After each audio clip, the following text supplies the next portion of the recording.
Hey y'all, what's up? My name is Mizzle. You're watching my channel Mizzle 14, and I'm back doing a review of Love at the Lockup, Season 3, Episode 13. It seemed like it's been a while since I did this.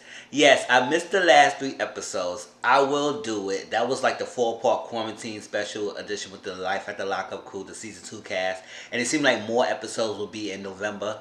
So I'm going to do them. I was probably just going to be on Instagram Live. I'm going to put that out because it's like late now. And I will do it. If not, I might do a YouTube video. I see. It's most likely probably be Instagram Live and continue on with the new episodes of the Season 3 cast. So, I'm back with the Season 3 cast, y'all. So, yes, I'm going to continue on. It will be weekly more, going back to my weekly schedule. And let's jump right into it because, I don't know, this episode was, to me, it was just okay. So, let's go on to it. Alright, so Maurice and Jessica. So Maurice got the travel pass. He got a monthly travel pass that he could be able to go to Nevada and live with his wife on a monthly basis. And every month he had to go back to California and get a new pass, and he go back to Nevada. So he got to do this every month. So instead of staying in California and being in LA, now he could be in Nevada, and he just got to go back, check in with his parole officer, and then go back to Nevada and get another travel pass for the month. So that's not bad. That's not bad. So they got in the house. He's so excited. He's excited. He's joyful. He loves his freedom. Jumping on the bed, plopping on the bed, told ass behind in the house. So he's happy. And then lo and behold, this freaking Jessica gonna tell us that she's 3 weeks late. Well, tell us like we all part of the freaking house. Tell him she 3 weeks late. And she been nauseous lately. So I said, oh girl. He just got out, and it was like only a month or something, and you ready to get pregnant? I mean, that's your husband, so I cannot say that she can't get pregnant by her husband. But he just got out. He don't have no job yet. And it was like, what? And he just got the travel pass to live with you. And you just busted there with no condom, no protection yet, so you get pregnant. So she don't want to be mom. This is going to be her first child. He just his second child, and he said he's happy he could get it started over because when the birth of his first child, he wasn't there for a lot of things. He missed a lot of first, the walking and school and shop. He missed a lot. And it's crazy, that daughter looked just like him too. So it was like, yeah. And I was like, what was his other side of him and his baby mama of his first child will think? Because they really didn't really care and talk to this girl when she was at the house. She felt very awkward. And now they're going to find out that you got her pregnant and the baby going to be half white, half black. I was like, oh, okay. So, we'll see. He's excited. He's excited. He about to have another kid. And that's that on that. So, let's move on. Sean and Destiny. Sean is a dumb behind. He's stupid. He's dumb. Destiny is a wild firecracker. I don't know why he thought he could be able to tame her. It's stupid. Spent all that money on her books. And she's so upset that he lied. Yes, he admitted a lot of stuff and he hasn't been being honest. But you haven't told your truth. So it was easier for you to be so pissed off because he's lying to you when you was lying and you're not telling him your truth. So you could get away, easy to get away, so he won't figure out what you lying about. So it's easy. It's like when you cheating and you know you cheating, but you so hell-bent on proving and being pissed off at somebody else or getting your spouse might be cheating. So you gonna put all the focus on them. Oh, you doing this, everything, you cheating, all that stuff, knowing damn hell that you cheating yourself. So it's like, okay, yes, that's just like it. You cheating, but you so hell bent that they cheat, so they won't catch on if you have been doing the same thing.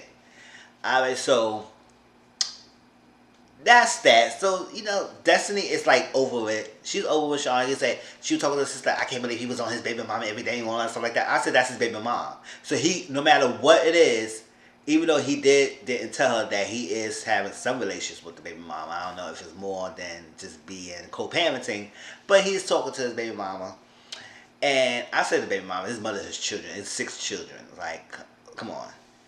And she's mad. I can't believe he be doing all this every day and all that stuff. He's trying to mess with me. He disrespecting me. I can't do that. I'm like, I can't be controlled. I can't be doing this. And I just stay here and act like I'm so bored and all that stuff. I need to be free. And I'm crazy. And I got to be.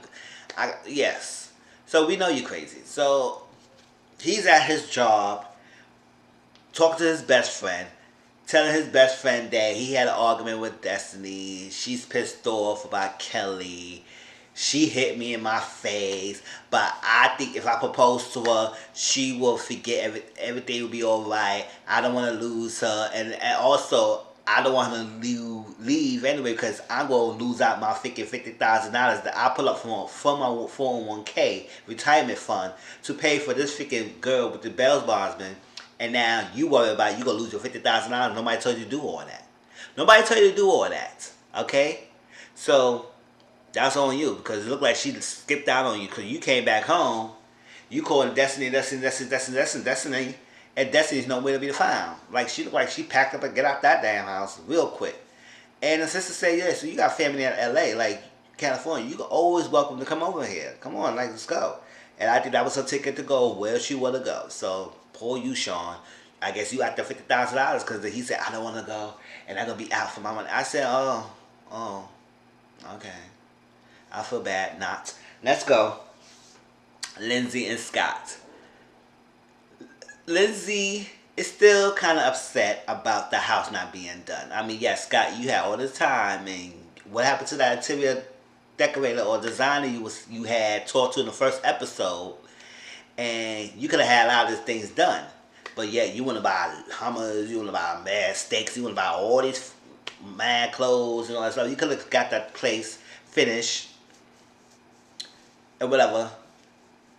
She's upset still, but also she misses her daughter, Miley Grace, and we find out that she had Miley Grace when she got pregnant when she was 15 years old. I said, oh, that's so young. She got pregnant when 15 years old, had Miley Grace, but when she went to prison, the father just was absent in life. He just ghosted and come back and didn't care about the daughter and stuff. So she misses her daughter.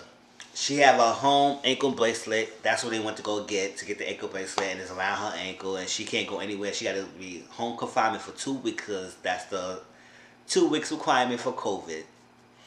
So she had to be there, and she can't have her daughter with there because it was a plan that once she gets settled, her mom gonna send Miley Grace to stay with her. No, you the mom, so you gonna do your mama duties. But she got to self-quarantine for 2 weeks. And then she can be able to have Miley Grace. But they got to finish the room first so she can be able to be there. So the room is not done. A lot of things not done. So we'll see how that goes.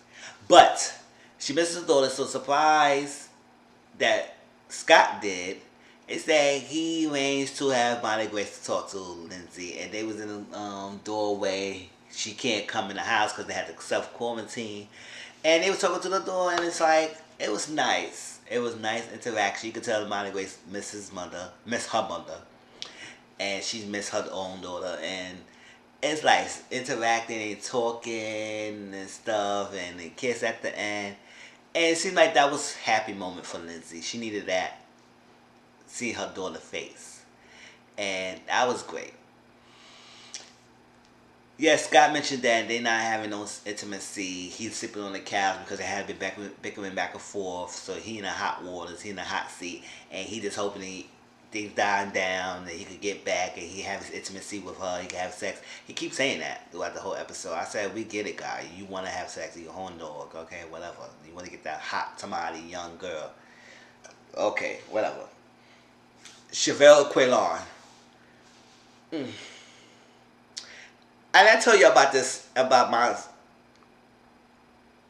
strife about Chevelle and Quaylon's situation. Everybody up in arms on Quaylon, but nobody looking at Chevelle. So it seemed like Quaylon feeling a lot of pressure to do everything that maybe he blindly probably agreed to set up and do to be the father of the child, or to take care of Malia, Chevelle's daughter. I forgot her name. Take care of her. Take care of Chevelle. Be the husband. or whatever she wanted to get married. Be the husband, be the stepfather, do everything, get a job, take care of the family. All this, and he just got out. He was in the jail since 17 years old. He got out in 20. He just got out and he's 29. So he missed a whole part of his life. Most of his late teenage years, most of his whole adult 20 years where you supposed to live, do what you gotta do, not be crazy, but live your life, have fun. You young. So he missed that. So now he's out of jail, and he got this big responsibility. And now it's probably crashing up on him because it's like he got to perform. His family members is all up on him, jumping down his throat. Like I said, let this guy breathe, y'all. Yeah, like let him breathe. Like I don't know how much people think that just because somebody got out of jail, they gonna jump and snap right back. You don't know. He been out for the world for a long time. Things change. He got tattoo on his faces, it's like that, and he already has a record, so it's gonna be hard. I mean, it's not saying he can't get a job, but it's probably harder for him to get a job, especially he has a record, and then people sometimes judge by the appearance, so they see him attacked in the face, they gonna say, oh, I don't want this guy in my place establishment. So he might have to work with some place that is a little bit lax and not too strict with the rules and not too strict with or the parents, and not based on that too much. I mean, you can't really discriminate that much, but sometimes your parents does make a difference of you getting the job or not. So I don't know how that would go, but he just was so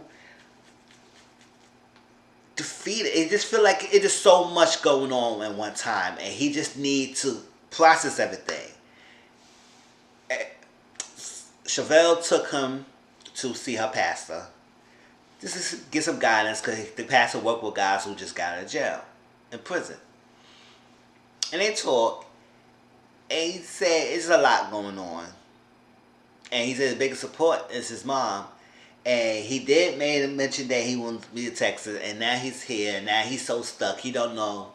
And the pastor told him good advice. You need to figure out what you really want. And maybe you have to take a time and sit back and really want. Because you don't want to get so deep into what Chevelle. And then you realize down the line, it's not what you want. And you just flip out. This is too much. And maybe you can't get out of it now. So it's best to do that now when you don't have to worry and do that pressure down the line. Or feel too pressured. And feel like you are stuck. So if you realize that you might have to live your life and do it now. Because you don't know what the word is out there. You've been in prison for a while. Do you? And realize if something out there is probably more best for you. Or you realize being with Chevelle is what it is. So Chevelle and him got out of the car, was in the car driving back to the house. And he just wanted to be quiet. But Chevelle said, oh, you quiet. You ain't saying good morning to me this morning. You ain't say this and that. It was 7 o'clock. He said he was so tired and all that stuff. And it was going back and forth. And he said, just leave me alone, Chevelle. Like, I just want to not talk. And he said, oh, well, you was in prison. You had a lot of disagreements. We had a lot of disagreements when we was in prison. You were talking to me all the time. But now, you say you outgoing. He said, well, I'm quiet. So... well, you told me your person outgoing. He said he's quiet. He didn't say anything like he was an introvert. He said he's quiet. A quiet person could be outgoing. So, what you saying, Chevelle? But, they had a disagreement. She's feeling the type of way. He just wanted to get the pressure out. I said, Chevelle, if you keep hammering on him and keep putting the pressure too much on him, despite what he said in prison, let's get it out this way. People say a lot in prison so they can keep you around. So you'd have been one dumb, naive one to fall for all his lies if you think he was going to be this straight, standing person when he get out. He gotta see what's going out there, especially he's been in jail for so long time. So, yes, it's not making it right for him to lie like that, but most of them does lie just to keep you around. So it's up to you if you go fall for it 100%, fall flat 100%, dive down, or take it slowly. That's what you should have been doing, Chevelle. Take it slowly to see what gauge him when he's out. And not put all this thing on him and he come out and then he feel war pressure on him, crushing him. Let him breathe. We'll see. And if he slip up, he do something, and he being disrespectful and all that stuff, then that's on him. Then you could just feel like you dodged the bullet. So, move on, Chevelle. And let him breathe. Tyrese and Shonda, listen, Tyrese, you is so hell-bent, good-looking old little guy, hell-bent to realize that Shonda is not using you. You calling, she's not picking up the phone.